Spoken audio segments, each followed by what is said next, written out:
시편 94편 16절로 19절입니다. 한 절씩 교독하겠습니다. 누가 나를 위하여 일어나서 행악자들을 치며 누가 나를 위하여 일어나서 악행하는 자들을 칠까?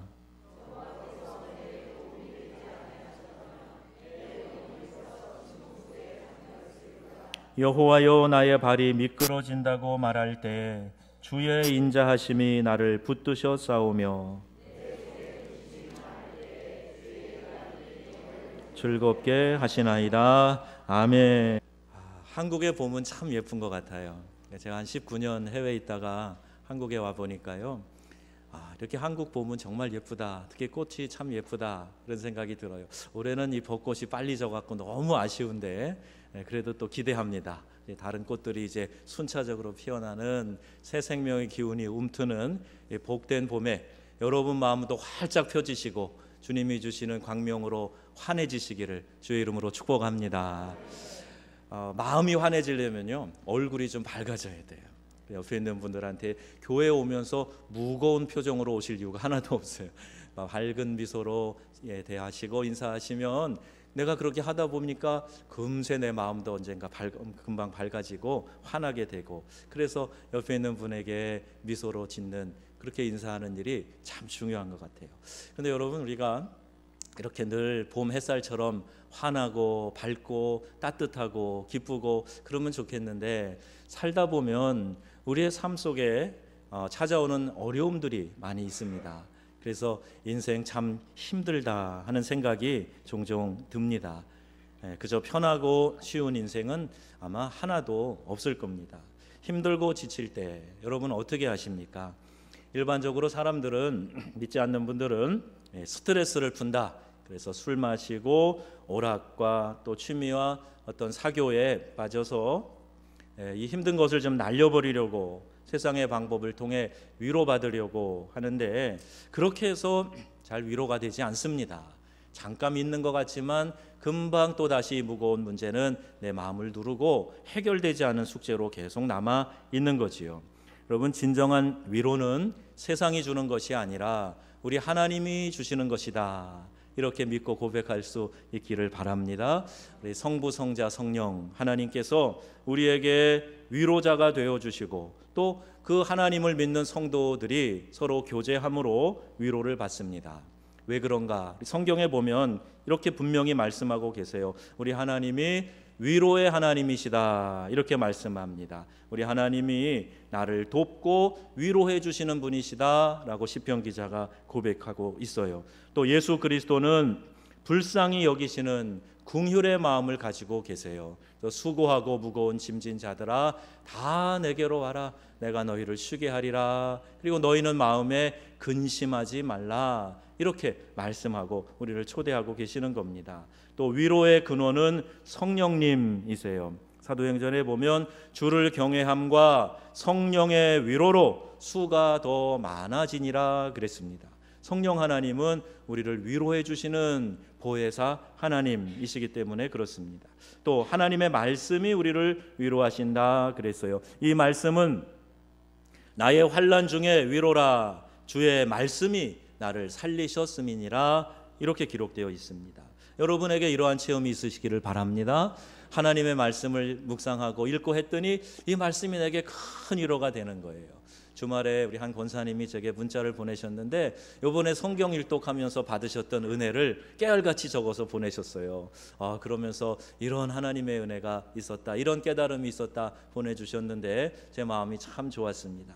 적어도 30분 이상 참여해서 일독을 다 마치셨는데, 여러분 각자에게도 말씀을 통한 그런 위로가 넘쳐나시기를 바랍니다. 또 이제 성도들 간의 교제예요. 하나님의 나라를 위해서 함께 역사하는 자들, 이런 사람들이 나의 위로가 되었느니라, 성경에 기록하고 있습니다. 좋은 성도들이 만나 교제할 수 있는 교회, 좋은 교회, 이것이 얼마나 우리에게 중요한지 모릅니다. 좋은 교회에서 신앙생활하면서 막 내 영성이 살아나고 신앙의 감격과 기쁨이 회복되고, 그리고 교회 가기가 막 너무너무 기다려지고 즐거워지고, 이런 신앙을 갖는 게 우리에게 너무 아주 귀한 축복이다 하는 것을 우리가 알아야 돼요. 그 좋은 걸 옆에 두고 모르는 사람들 있어요. 한두 명 있어요. 그런데 우리 교회는 많은 성도들이 우리 이렇게 좋은 교회, 함께 성도들의 교제가 충만하고 서로 위로하고 권면하고 얼마나 아름다운 신앙의 교제를 나누는 교회인가, 이런 깨달음이 있어지고 이 교제 공동체 안에서 귀한 은혜를 나누시는 성도님들 다 되시기를 바랍니다. 여러분, 우리가 살다 보면 내 마음을 힘들게 하고 괴롭히는 사람이 있어요. 여러분도 있으시죠? 누군가요? 한번 손가락으로 가르쳐 보세요. 아마 계시를 안 계신가? 저 아무도 다 안 계시. 저 뒤에 있는 제 딸이 자기 엄마를 향해서 가르쳐 갖고 제가 갑자기 미소가 나왔습니다. 그건 아니겠죠. 그런데 우리의 삶에서 우리를 힘들게 만드는 사람이 있어요. 시편 기자도 이렇게 고백했습니다. 누가 나를 위하여 일어나서 악인을 치며 누가 나를 위하여 일어나서 행악자들을 대항할까? 이 시편 기자는 지금 깊은 어려움 속에 있는 것 같습니다. 자신을 괴롭히는 원수가 있다. 그리고 누가 좀 일어나서 그를 물리쳐줬으면 좋겠다. 나에게 악담을 퍼붓고 나를 괴롭히는 그 자를 누가 좀 대신 싸워줬으면 좋겠다. 이런 마음을 갖고 지금 탄식과 같은, 탄원과 같은 이야기를 기도로 올려드리는 겁니다. 이 시편 94편을 누가 기록했는지는 잘 몰라요. 그런데 아주 비슷한 형태로 시편 55편이 기록되어져 있는데 시편 55편은 다윗의 시입니다. 그래서 아마 94편도 다윗이 기록하지 않았을까 생각을 하는 거예요. 55편 2절 3절에 보면 이렇게 기록되어 있어요. 나를 굽어보시고, 우리 보이시면 함께 읽어볼까요? 다 같이. 나를 굽어보시고 응답하여 주십시오. 한 맺힌 탄식을 가눌 길이 없어서 나는 분노에 떨고 있습니다. 저 원수들이 나에게 악담을 퍼붓고 저 악인들이 나를 억누르기 때문입니다. 진실로 그들은 나에게 재앙을 쏟으며 나에게 원한 맺힌 마음으로 분노를 터뜨립니다. 이런 고백입니다. 우리도 가끔씩 이런 탄식을 하고 싶을 때가 있지요. 왕이 된 다윗의 삶에서 그는 참 어려움을 많이 겪었습니다. 왕인데, 천하를 호령하는 사람인데, 그럼에도 불구하고 그는 잘하면서도 그랬고 왕이 돼서도 여전히 편치 않은 삶의 가시와 같은 어려운 문제들이 있었습니다. 저도 아프리카 선교사 시절에 정말 10년을 자식처럼 키운 그런 형제, 그리고 내 사랑하는 형제처럼 가까이 두었던 현지인들에게 배신을 당하는 일들이 있었어요. 조그마한 이익 앞에서 몇 년의 그 우정을 나눴던, 또 선교사, 목회자와 성도로서 나눴던 그런 관계들을 깨고 비수를 꽂는 것 같은 배신을 하는, 그때 정말 마음이 쓰리고 아팠습니다. 그런데 하물며 이런 배신이 참 힘든데 내 자녀가 그렇게 했다. 여러분, 그게 잘 용납이 되시겠습니까? 정말 어려운 일이지요. 그런데 다윗은 그런 일을 만납니다. 셋째 아들 압살롬이 왕이 되고자 모반을 일으키고 아버지를 대항하여 싸웁니다. 넷째 아들 아도니아가 또 아버지를 배신합니다. 자식이 아버지에게 등을 돌리고 이렇게 모해하는 일들을 경험한 거예요.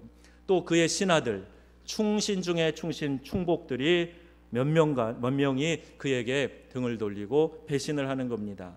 아비아달 이 제사장은 아히멜렉의 아들인데 압살롬 반역 시에는 그래도 언약궤를 지키고 충성했던 사람이에요. 그런데 아도니아를 왕으로 세우려고 할 때에 같이 모반을 하다가 쫓겨납니다. 아히도벨, 다윗의 30용사 중에 하나인 엘리암의 부친이었고 다윗의 모사였습니다. 근데 그도 역시 압살롬의 음모에 가담합니다. 그리고 아주 악한 계략을 내는 것이죠. 궁궐에서 백주에 다윗의 네 아버지의 후궁들과 강간을 하라 하는 거예요. 이런 나쁜 계략을 이야기하고 그도 역시 모반에 실패하고 자살하여 죽습니다. 요압 장군, 측근 중에 측근이에요. 그런데 그도 아도니아의 편에 들어가서 실패한 다음에 제단 곁에서 분이야의 장군에 의해서 죽임을 당하게 됩니다.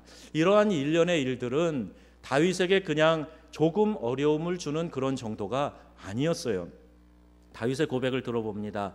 내 마음은 진통하듯 뒤틀려 찢기고 죽음의 공포가 나를 엄습합니다. 그랬어요.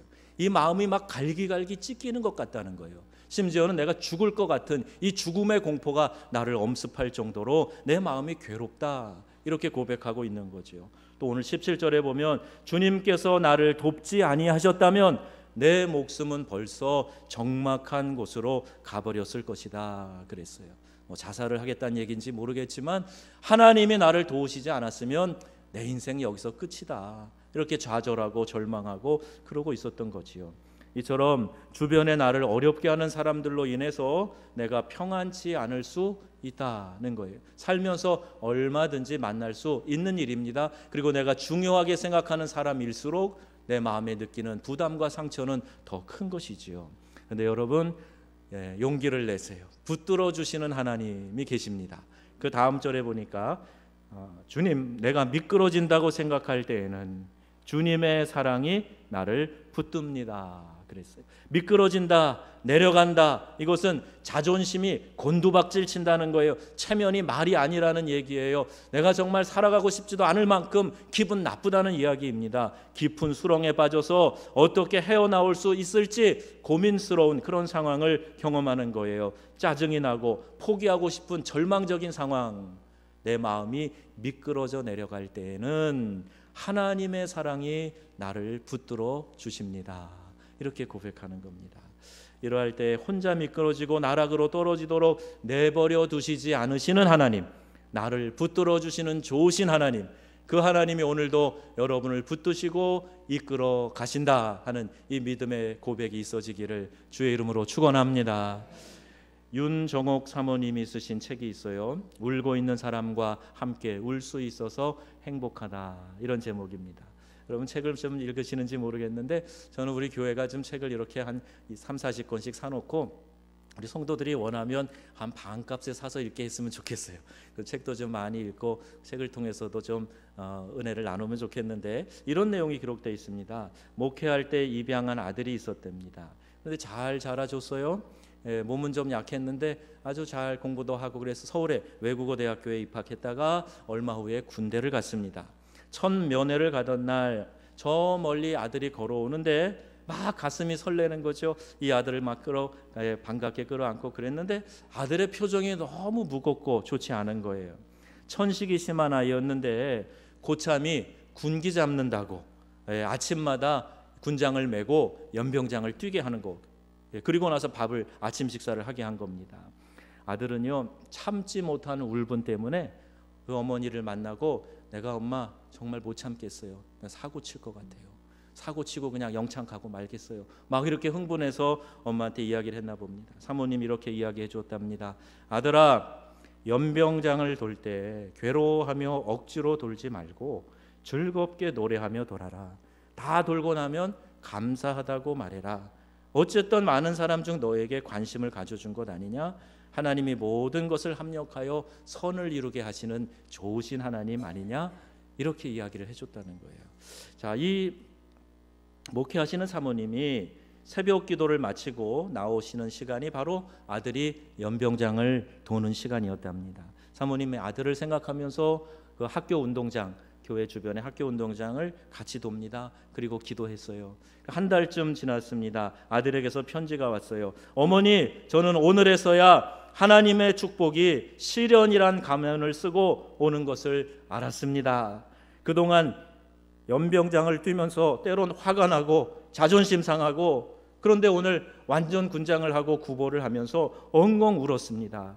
지난번 구보 땐 천식으로 다 뛰지도 못하고 쓰러졌는데 이번엔 아무 문제 없이 완주했습니다. 그 상관을 통해서 하나님이 나의 천식을 다 고쳐주셨습니다. 고맙다고 상관에게 경례를 했더니 상관이 의아해하며, 또라이라고 생각했겠죠. 의아해하며 이제 더 뛰지 마라 그랬답니다. 내일부터는 제 스스로 뛰겠습니다. 어머니께 이 기쁨을 할렐루야 소리쳐 보내드립니다. 이렇게 편지를 보낸 거예요. 그 후로는 인생에 달려드는 어떤 시련도 두려워하지 않았다는 겁니다. 그 시련의 축복이 숨겨져 있는 것을 항상 발견했기 때문이다. 이런 내용이에요. 여러분, 어려움이 닥쳐올 때, 내 속에 근심이 많을 때 하나님께 기도로 쏟아놓으시기를 바랍니다.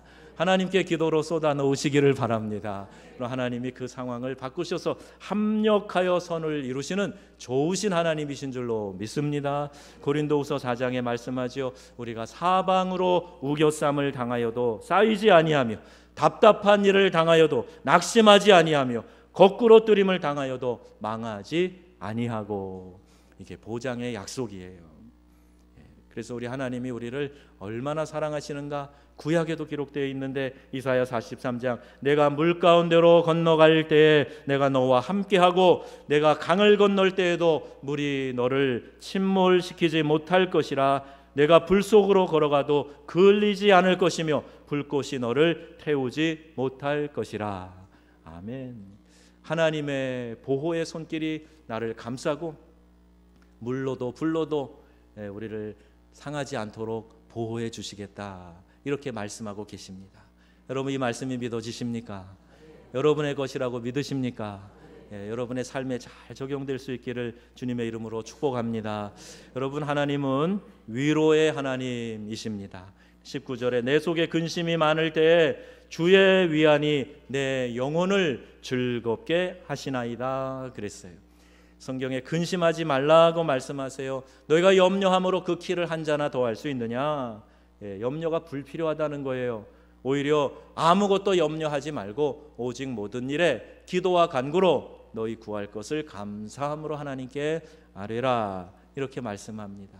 심리학자들이 통계를 내보았는데 우리들이 하는 염려, 근심, 걱정의 약 85%는 쓸데없는 걱정한다는 거예요. 염려해봐야 아무런 도움이 안 되는 거를 그냥 끌어안고 묵상하고 고민하고 있다는 겁니다.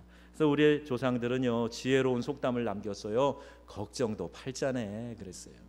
아이, 무슨 팔자가 그래, 걱정하는 팔자야. 그 걱정할 필요도 없는 걸 왜 끌어안고 걱정하고 있어, 그 얘기죠. 걱정이 전혀 없을 수야 없습니다.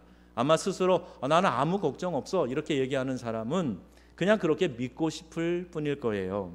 걱정거리가 찾아옵니다.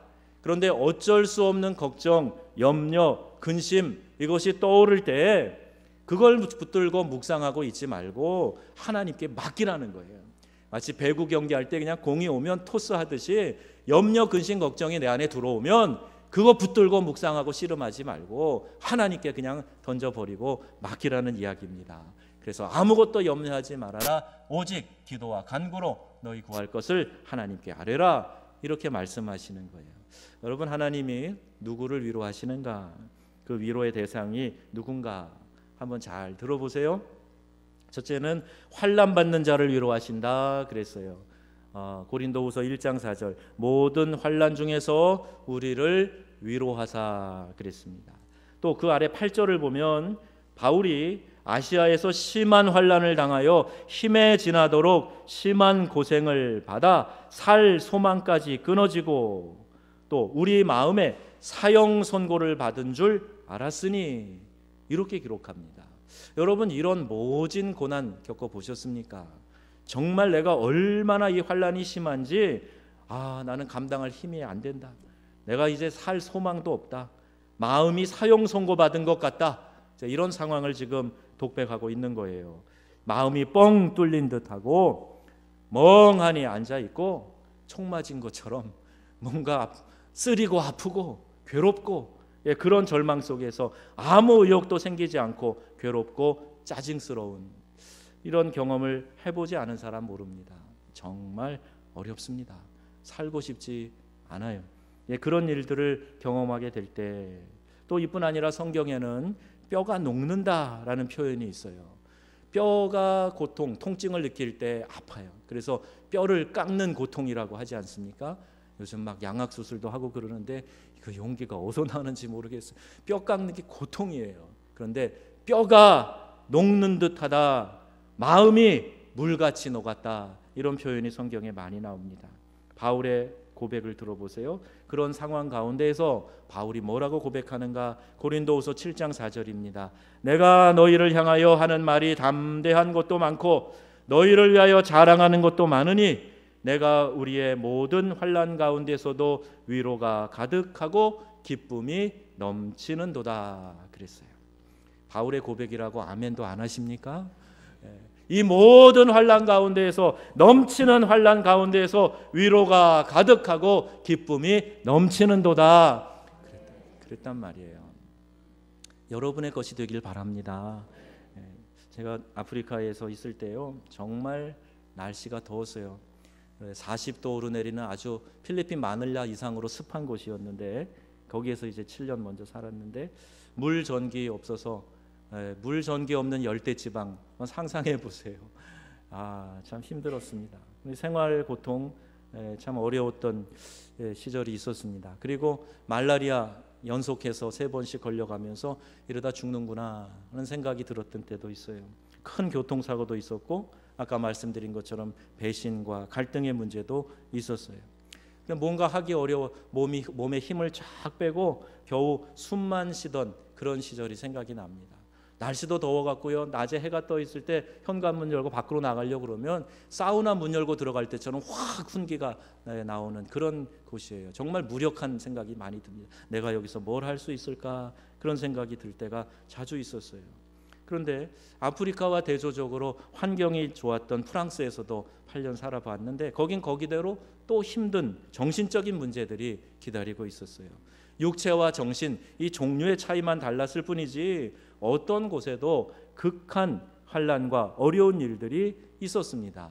그러나 그 가운데서 하나님의 위로로 말미암아 넉넉히 이길 수 있었다, 또 이렇게 고백하는 거예요. 여러분도 삶 가운데 왜 어려움이 없으시겠어요? 목사님이 나를 잘 몰라서 그러지 내가 얼마나 힘든 줄 아세요? 다는 몰라도 저도 공감합니다. 근데 그 가운데서도 하나님의 위로가 있다면 여러분도 넉넉히 승리하실 줄로 믿습니다. 그래서 그것을 우리가 믿음으로 확인해 보자 하는 거예요. 우리 한국이 옛날에 살기 힘들 때 그래도 악착같이 살려고 그랬는데, 이제 좀 경제적으로 살만하니까 사람들이 퍽퍽 쓰러져요. 젊은 청소년들도 그냥 자살해요. OECD 국가 중에 자살률 1위를 지금 계속 달리고 있어요. 이게 어찌된 일입니까? 여러분, 우리가 고난이 있을 때 우리의 중심 가운데에서 이런 신앙이 버티고 있으면 고난을 이겨낼 수가 있어요. 바울이 유대인에게 40에 한한 감한 매를 5번 맞았어요. 40대를 맞으면 죽으니까 39대씩 때려 보냈는데 그렇게 5번 매를 맞았다는 거예요. 3번 큰 태장으로 매 맞고 돌로 맞고 배가 파선을 당하고 위험과 고난 속에서 그가 처하기도 했었습니다. 동족의 위협과 이방인들의 위협과 강과 산과 들의 위협을 다 당하면서도 그가 버틸 수 있었던 것은 하나님의 위로가 그와 함께 했기 때문입니다.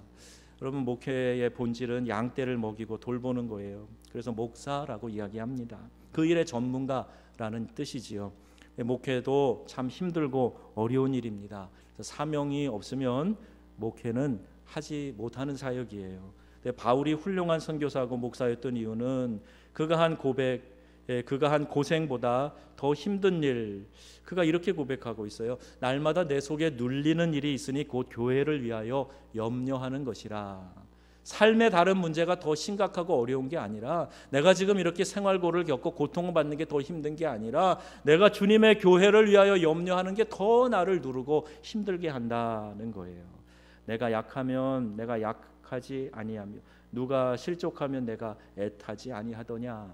저는 이게 목회자의 마음이라고 알고 있어요. 교인들이 200~300명이 모여서 함께 얼굴 보고 우리 성도구나 이렇게 사는 사람들이, 모든 사람이 아무 문제 없이 다 행복하고 기쁜 날이 있을 수 있겠습니까? 누군가 어렵고 힘들면 그게 그냥 마음에 같이 연동이 돼서 나도 마음이 가볍지 않은 거예요. 그래서 성도들을 위하여 기도하고 눌리고 했던 바울의 마음이 이런 거였구나 하는 생각을 하게 됩니다. 그때 우리 성도들이 믿음으로 좀 일어났으면 좋겠는데, 환난 받을 때 하나님이 함께 하신다라는 마음을 가지고 스스로 좀 일어났으면 좋겠는데, 그런 간절한 마음이 드는 거예요. 여러분, 하나님께서 환난 중에 위로하시는 하나님이신 줄로 믿으시고 믿음으로 든든히 서시기를 주의 이름으로 축원합니다. 또 하나님은 이런 자를 위로하세요. 슬픈 자, 슬픔 당한 자를 위로하신다 그랬어요. 이사야 61장 2절, 여호와의 은혜와 우리 하나님의 신원의 날을 전파하여 모든 슬픈 자를 위로하되 그랬습니다. 누가복음 7장에 보면 나인성 과부의 독자가 죽습니다. 그 어머니가 슬퍼하는 것을 보신 주님은 불쌍히 여기셨어요. 민망히 여기셔서 울지 말라. 그리고 그 관에 손을 대고 죽어나가는, 그 상여로 나가는 죽은 사람을 일으켜 세웁니다. 우리 주님은 이렇게 긍휼이 많으신 분이세요. 긍휼이 풍성하신 분이세요. 그 가정에 얼마나 큰 위로가 되었겠습니까? 12살 소녀가 죽었을 때 달리다 굼, 소녀야 일어나라. 그리고 죽음에서 살리신 우리 주님이십니다. 오늘 우리들이 다 죽어간다고 소리치고 곡하고 아무 소망이 없다고 탄식하고 절망할 때 오늘 주님이 우리에게 찾아오셔서 사랑하는 내 딸아, 사랑하는 내 아들아, 거기 그러고 있지 마라. 일어나라. 소녀야 일어나라. 이렇게 주님이 우리에게 선포해 주시는 귀한 역사가 있어지기를 바랍니다. 우리는 슬픔과 탄식이 없는 저 천국을 바라보고 영원한 소망을 가지고 살아가는 거예요. 그러나 천국에는 아무런 고통과 눈물과 슬픔과 이별이 없지만 이 땅을 사는 동안에는 밝은 날이 있고 또 어두운 날이 있고, 개인 날이 있는가 하면 비가 내리는 날이 있어요. 근데 그 어두운 날, 비 내리는 날, 추운 날, 절망하고 낙심하고 움츠러드는 것이 아니라 슬픈 자를 위로하시는 하나님을 바라보시고 나의 슬픔을 바꾸어서 기쁨의 화관을 씌워주실 우리 하나님을 찬양합니다. 이렇게 고백하는 거예요. 믿음의 결단이 있어야 합니다. 또 위기에 처한 자들을 위로해 주십니다. 위로라는 것은 하나님이 우리의 문제를 해결해 주신다는 뜻이에요. 그냥 말로만 위로해 주신다는 얘기가 아닙니다. 마태복음 14장에 보면 제자들이 바다에서 풍랑을 만납니다. 이건 환경의 위협입니다. 어려운 재난을 당하는 것을 말합니다. 그때 하나님께서 우리에게 오셔서 위기에 처한 자를 위로해 주시고 내니 두려워 말라 안심하라 왜 믿음이 없느냐 이렇게 말씀하셨어요. 또 갈멜산에서 큰 영적 승리를 경험하고 나서 이세벨 왕비가 죽이겠다고 하니까 도망갑니다. 혼비백산에서. 아니 그 승리는 어디로 하고 850대 1로 싸워 하늘에서 불을 내린 선지자가 한 여인의 이야기에 벌벌 떨고 도망갑니다. 그리고 한참을 가서 로뎀나무 아래 지쳐 쓰러져서 그대로 죽기를 간구합니다. 여호와여 넉넉하오니 내 생명을 취하소서. 내가 좀 잘난 척했는데요 죄송합니다. 저도 잘난 거 하나도 없고 내 조상하고 똑같습니다. 저 좀 데려가 주세요. 지쳐 쓰러져 있습니다. 근데 그때 하나님이 천사를 보내시고 그를 어루만지시고 숯불에 구운 고기와 떡 물을 주시고 일어나라 일어나라 일어나 먹어라 내 길을 이기지 못할까 하노라. 그리고 그 식물의 힘을 의지해서 다시 40주야를 가서 여호와의 산 호렙에 이릅니다.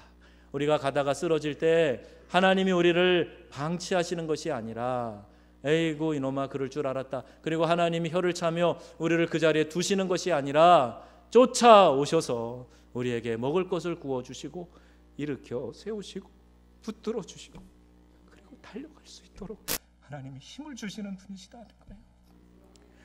여러분 이 좋으신 하나님, 이 하나님의 위로를 좀 받아들이셨으면 좋겠어요.